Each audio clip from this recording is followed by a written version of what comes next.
বংশগত শাস্তির বিধান এমন এক ভয়ঙ্কর প্রথা।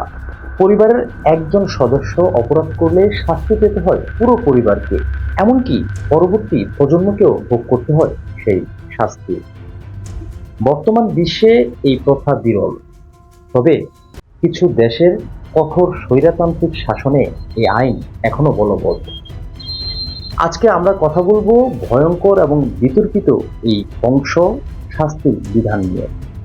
এখন প্রশ্ন হলো, এই বংশগত শাস্তির প্রথা আসলে কোথায়, কিভাবে এই শুরু হয় সেই বিষয়ে বিভিন্ন তথ্যসূত্র ঘেঁটে দেখা যায় এই বিধান প্রথম চালু হয়েছিল প্রাতিষ্ঠানিকভাবে, অর্থাৎ ব্যবহার করা হয়েছিল প্রাচীন চীন সাম্রাজ্যে খ্রিস্টপূর্ব 206 থেকে 2011-তে। সেখানে বলা হয়ে থাকে যে একজনের অপরাধের জন্য 9টি পরিবারকে শাস্তির মুখোমুখি করা হয়। অর্থাৎ সেই বিধানে বলা হয়ে থাকে একজনের অপরাধের জন্য অন্তত 9টি পরিবারকে শাস্তির মুখোমুখি করতে হয়। এসব বিষয় নিয়ে মানবাধিকার সংগঠনগুলো বরাবরই দৃঢ়ভাবে প্রতিবাদ জানিয়ে আসছে, কারণ একজনের শাস্তির জন্য পরিবারের অন্য সদস্যরা শাস্তির মুখোমুখি কখনোই ন্যায়সঙ্গত নয়। উত্তর কোরিয়া এই শাস্তির জন্য বিশ্ববিখ্যাত ও নিন্দনীয় ও বিতর্কিত। এই প্রথাতে সেখানে চালু আছে 3 জেনারেশন অফ পানিশমেন্ট, অর্থাৎ পরিবারের একজন সদস্য অপরাধ করলে 3 প্রজন্ম ধরে তাকে বয়ে বেড়াতে হবে এবং শাস্তির মুখোমুখি হতে হবে। একজন পরিবারের সদস্য অপরাধ করলে তার বাবা মা, স্ত্রী, সন্তান, এমনকি নাতি নাতনি সহ আত্মীয় স্বজনকেও এই শাস্তির মুখোমুখি হতে হয়। শুধু শাস্তির মুখোমুখি না, কঠোর নির্যাতন, এমনকি বন্দি শিবিরেও তাদের রাখা হয় দিনের পর দিন। 2014 সালে ইউনাইটেড নেশন কমিশনের হিউম্যান রাইটসের একটি তথ্যে এই চিত্র উঠে আসে, যেখানে বলা হয় একজন উত্তর কোরিয়ান নাগরিক সেখান থেকে পালিয়ে এসে এবং এক সাক্ষ্যতে তিনি বলেছেন তার এক আত্মীয় রাজনৈতিক ভুলের কারণে তাকে সহ তার পুরো পরিবারকে শাস্তির মুখোমুখি হতে হয়েছিল, সেখান থেকে পালিয়ে তিনি বেঁচে ফিরেছিলেন।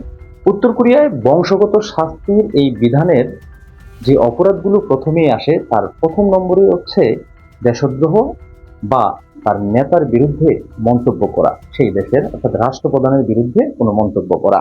আর দ্বিতীয় নম্বরেই আছে বিদেশি কোনো মিডিয়া দেখা, বিশেষ করে দক্ষিণ কোরিয়ার কোনো ড্রামা দেখা। আর 3 নম্বরে আছে দেশ থেকে পালানোর চেষ্টা। আর চতুর্থ নম্বরে আছে খ্রিস্ট ধর্মীয় পালন করার মতন অপরাধ, যেগুলো আসলে বংশগত শাস্তির অপরাধ হিসেবে গণ্য করা হয়। এই অপরাধের ফলে যে শাস্তির মুখোমুখি হতে হয় অপরাধী ব্যক্তি সহ তার পরিবারকে, কারাগারে বন্দী থাকতে হয়, খাবারের অভাব এবং নির্যাতন তো রয়েছেই, পাশাপাশি অনেক ক্ষেত্রেই দেখা যায় মৃত্যুদণ্ড পর্যন্ত দেওয়া হয়ে থাকে। আর হচ্ছে তাদের কঠোর শ্রম করতে হয় সেই বন্দিশালার মধ্যে, কঠোর শ্রমের মধ্যে দিয়ে তাদের দিন পার করতে হয়। এইগুলোই আসলে প্রধানত এই শাস্তির মুখোমুখি হয়। এমনকি ওই পরিবারে যদি কেউ ওই বন্দিশালায় আসলে জন্মগ্রহণ করে কোনো শিশু, সেই শিশুও কিন্তু সেই শাস্তির মুখোমুখি, অর্থাৎ সেই বন্দিশালায় তাকে বেড়ে উঠতে হয় এবং জীবন কাটাতে হয়। এছাড়া আফ্রিকান কিছু কিছু দেশে এই বংশগত শাস্তির প্রথা দেখা যায়। সমাজ ব্যবস্থার কারণে কখনো দেখা যায় একজনের অপরাধের ফলে পুরো পরিবার, এমনকি সেই বংশকেও শাস্তির মুখোমুখি করতে হয়। বংশগত শাস্তির এই বিধান এক ভয়ঙ্কর বাস্তবতা। একজনের অপরাধের কারণে ভুগতে হয় পুরো পরিবারকে, সেটা কখনোই ন্যায়সঙ্গত না। এই প্রথা প্রায় বিলুপ্ত হলেও এর পুরোপুরি অবসান এখনো আমরা ঘটাতে পারিনি। আপনিও কমেন্ট বক্সে জানাতে পারেন আপনার মূল্যবান মতামত।